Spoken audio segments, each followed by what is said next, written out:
live. Thank you, everybody, for joining.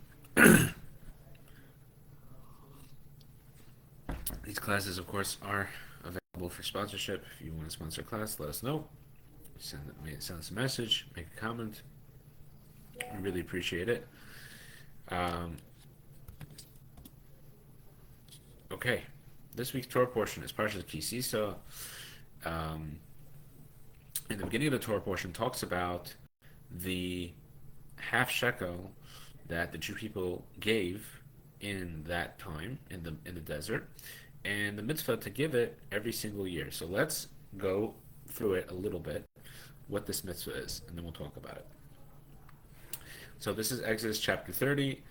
God says to Moses, when you take the sum of the children of Israel according to their numbers, let each one give to God an atonement for his soul when they are counted. Then there will be no plague among them when they are counted.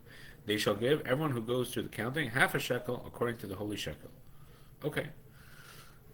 And then he continues later. The rich shall give no more, the poor shall give no less than half a shekel, for which to give the offering to God to atone for your souls.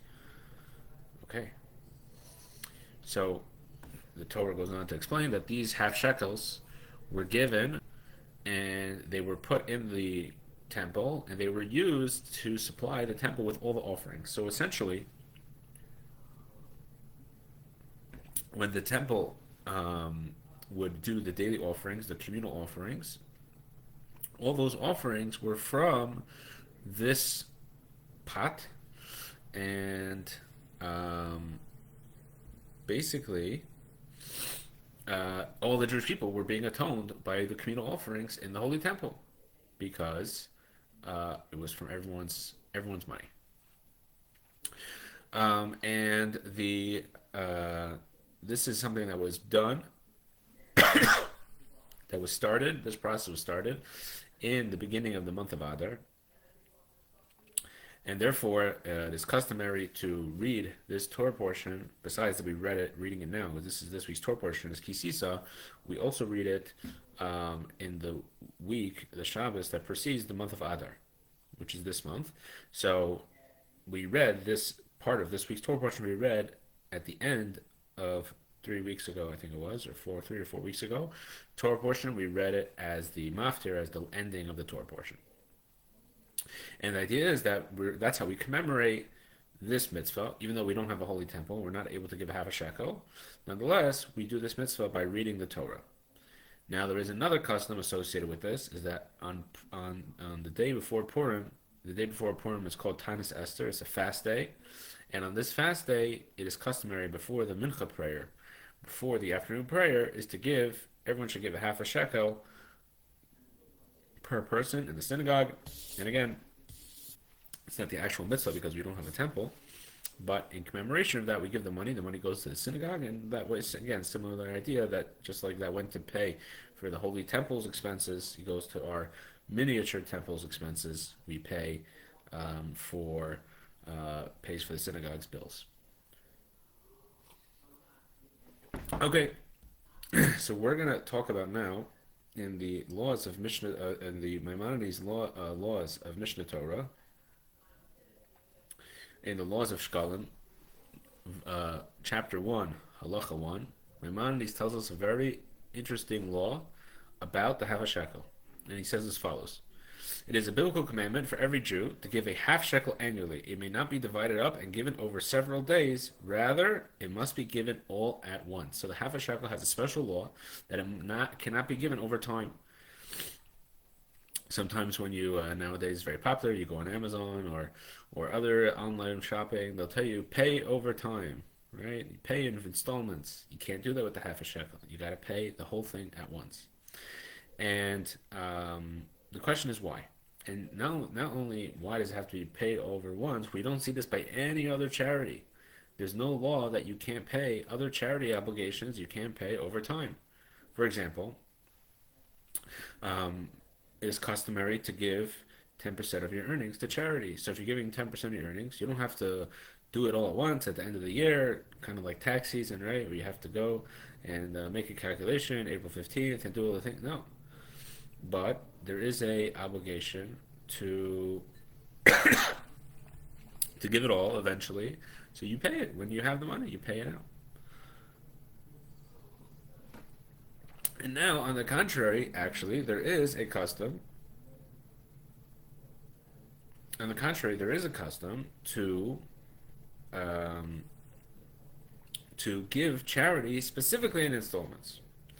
Let's read um, a letter that the Rebbe wrote to someone as follows.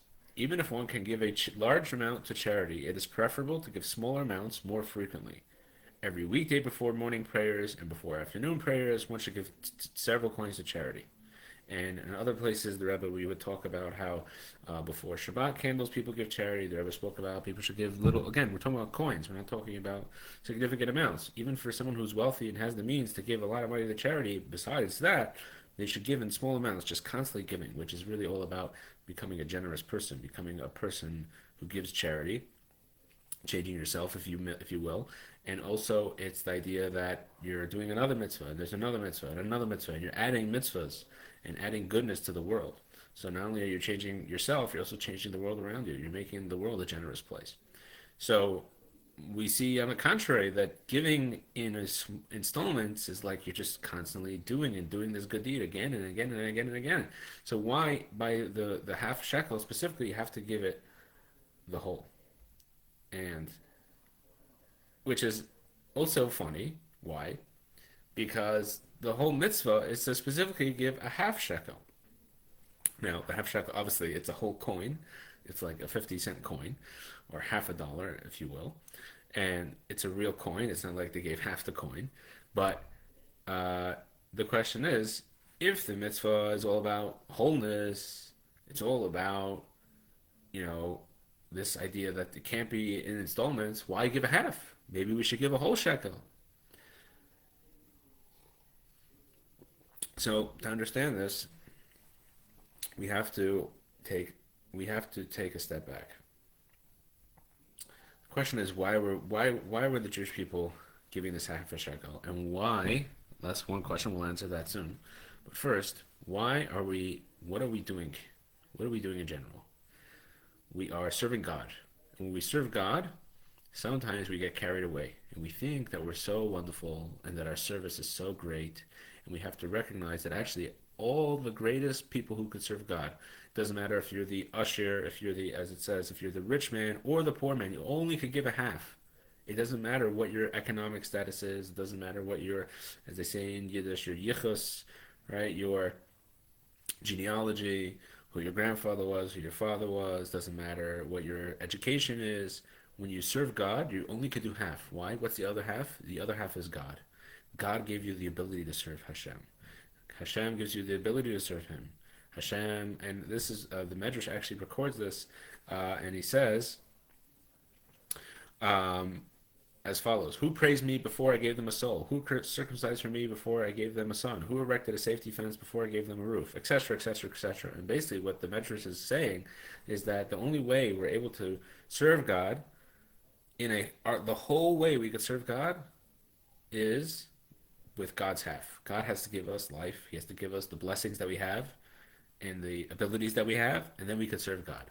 So the lesson of the half shekel is that the whole half shekel is only a half, but we need that whole thing. We need to put in all our effort.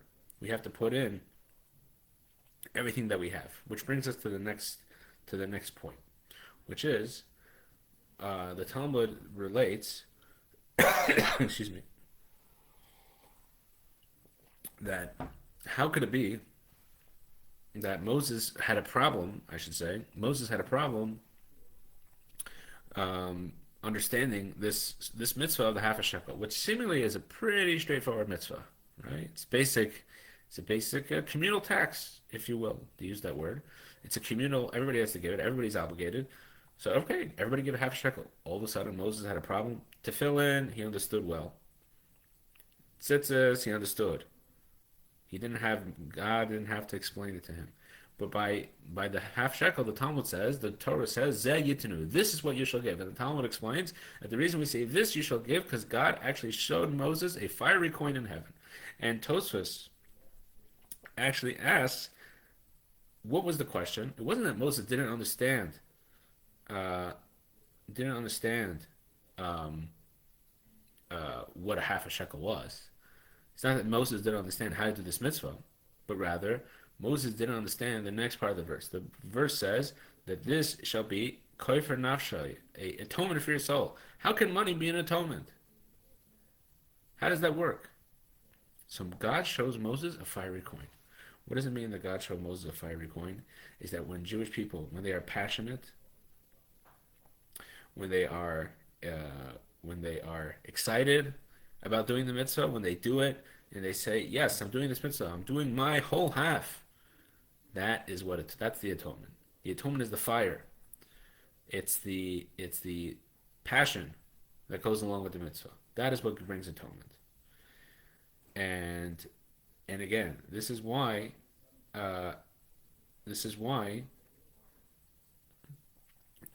going back to what we said before, the rich man and the poor man give equally. Seemingly, if the rich man could give more, why can't he give more? Because the rich man and the poor man, when it comes to passion, we're all equal. No matter what our abilities are, no matter our education, our exposure to Judaism, it doesn't matter. The passion for Judaism, everybody's equal in. Everybody can do that. Nobody is left out. So that is why this mitzvah is unique, that we everybody has to give the same amount.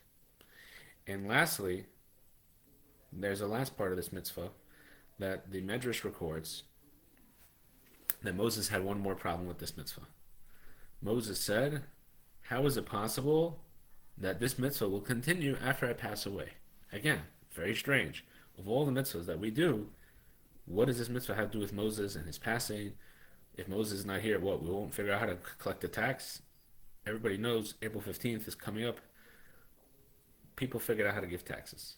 People have figured out how to collect taxes. We just read 2 days ago in the Megillah, Achashverosh had taxes. Everybody knows how to give a tax. What is so complicated that Moses felt that it wouldn't happen after his passing? And in fact, God says to him, "By your life, just as you stand now and teach them the reading of the Shkalim and raise them up, so too every year when they read it before me, it will be as if you are standing there and raising them up." So God kind of says, it's going to be like you're there, which again is a strange answer. God should have just said, "Listen, the Jewish people, you wrote it down in the Torah, they'll open the Torah, they'll look, they'll get the tradition from their grandparents, and they'll know how to do this mitzvah, like we say by every other mitzvah." But this mitzvah, the mitzvah of the half shekel, is a mitzvah that uh, Moses has to be involved somehow, it seems like. And God kind of acknowledges that yes, even after Moses passed away, it's going to be as if he's there. So let's go back to the original, what we talked about, this week's Torah portion. This week's Torah portion starts off, and this mitzvah starts off with the verse, Kisisa es rosh b'nei Yisrael, when you will uplift the head of the Jewish people. It's a very strange way to start a conversation about a tax. Seemingly, it should say when, or if they wanted to count the Jewish people, you could say when you will count the Jewish people, or you could just say lift up the Jewish people. Why did it say when you will lift up? So here we actually see that the Medrash is pointing out that it doesn't say lift up. It says when you will lift up. God said that Moses is the one. Moses is the one who has to lift up the Jewish people. Moses is the one who has to give them that passion. Moses is the one who has to bring out within the Jew their soul, and that could be atoned with the half a shekel. And only Moses could do that. So Moses says, "Okay, so you're asking me that I should lift up the Jewish people. I should." That Moses is the one. Moses had this unique relationship. Moses is the shepherd of the Jewish people, and he could bring out that passion and excitement for Judaism. He could bring out the soul of the Jewish people. So what's going to happen after I pass away? So God says, don't worry. That through the Jewish people doing this mitzvah, through the Jewish people reading about it in the Torah, that is what is going to bring out that Moses is able to do it even after his passing. Moses is able to bring out within the Jewish people, the Moses within each and every one of us, can bring this out.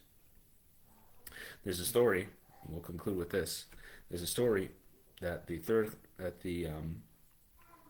Chabad Rebbe once gave his grandson, the Rebbe Rashab, So the Tzemach Tzedek was the third Chabad Rebbe. We've talked about these personalities on our Tuesday classes, which God willing we'll get back to soon. Um, the Tzemach Tzedek gave to his grandson, the Rebbe Rashab, the fifth Chabad Rebbe, a coin. And he was then about 4 years old. His grandson, the future Rebbe, was about 4 years old. And he says to him, "This is half a shekel." And he explained to him the word half in Hebrew is called machatzis. That's the word that the Torah uses. Now, there's a few ways you could say half in Hebrew, and one of them is machatzis. And the Torah chooses this word. So what does machatzis mean? He says if you look at the middle of the word, the letter, if you're familiar with the Hebrew, is a tzaddik. Which could also mean tzaddik is a letter in the Hebrew alphabet, one of the last letters, but it also could mean the tzaddik. It could also mean the righteous person. And then on the other side of each of the letter tzaddik, which is the middle letter, there's a ches on one side and a yud on the other side, which of course represents chai, life. And with the letters that are close to the tzaddik, when one is connected to a righteous person, then they are alive. And then if you look at the last part of the word, the farthest letters from the middle letter is a mem and a taf, which of course in Hebrew spells mace, death. And the people who are far away from the tzaddik, people who are far away from the righteous person, from the Moses, if you will, that represents the opposite of life. And what we see from this mitzvah is that through being connected to the tzaddik, through being connected to Moses, and the Moses within each and every one of us, and the righteous people in our generation, through that we are able to be connected to God. We're able to bring out the passion of Judaism, not just the rules, not just the do's, not just the don'ts. And through that, we're able to bring our whole half, our whole selves, which is half the battle. The other half is God's.